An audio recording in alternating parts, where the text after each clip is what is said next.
must be brown, or she'll get suspicious.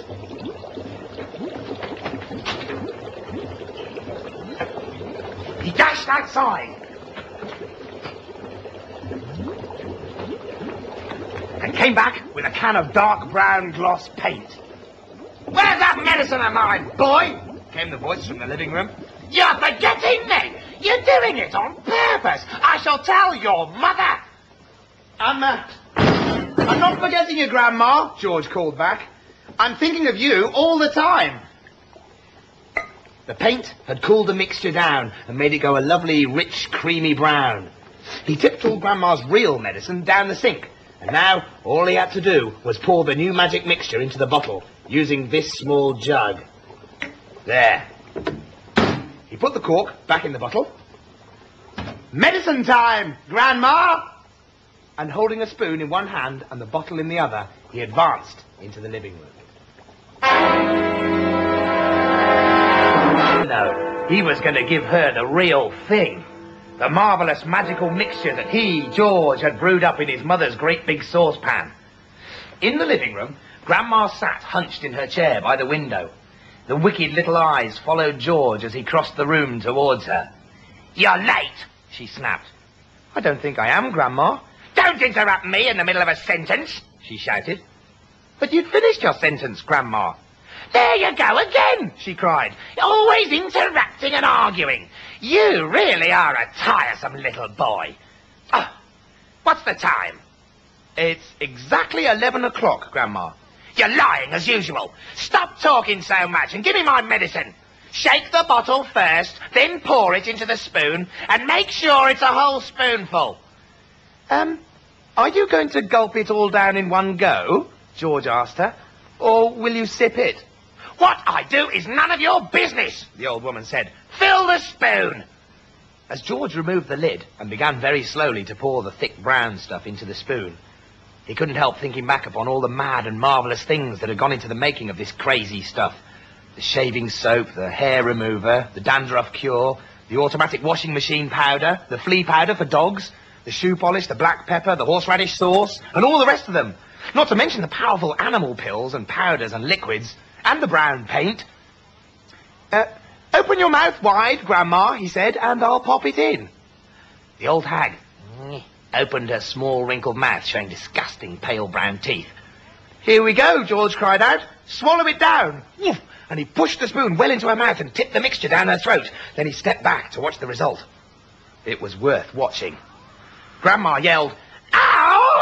Ow!" and her whole body shot whoosh up into the air. It was exactly as though someone had pushed an electric wire through the underneath of her chair and switched on the current. Up she went, like a jack-in-the-box. And she didn't come down. She stayed there, suspended in mid-air, about 2 feet up, still in a sitting position, but rigid now, frozen, quivering, the eyeballs bulging, the hair standing straight up on end. Is something wrong, Grandma?" George asked her politely. "Are you all right?" Suspended up there in space, the old girl was beyond speaking. The shock that George's marvellous mixture had given her must have been tremendous. You'd have thought she'd swallowed a red-hot poker the way she took off from that chair. Then she came down again with a plop, back into her seat. "Ah! Call the fire brigade!" she shouted suddenly. "My stomach's on fire!" "It's just the medicine, Grandma," George said. "It's good, strong stuff." "Ah, fire!" the old woman yelled. "Fire in the basement! Get a bucket! Man the hoses! Do something quick!" "Cool it, Grandma," George said. But he got a bit of a shock when he saw the smoke coming out of her mouth and out of her nostrils.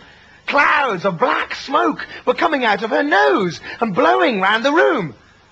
"By golly, you really are on fire," George said. "Of course I'm on fire," she yelled. "I'll be burned to a crisp. I'll be fried to a frazzle. I'll be boiled like a beetroot." George ran into the kitchen and came back with a jug of water. "Open your mouth, Grandma," he cried. He could hardly see her for the smoke, but he managed to pour half a jugful down her throat.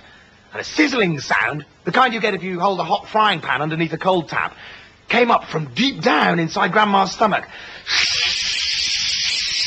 And the old hag bucked and shied and snorted.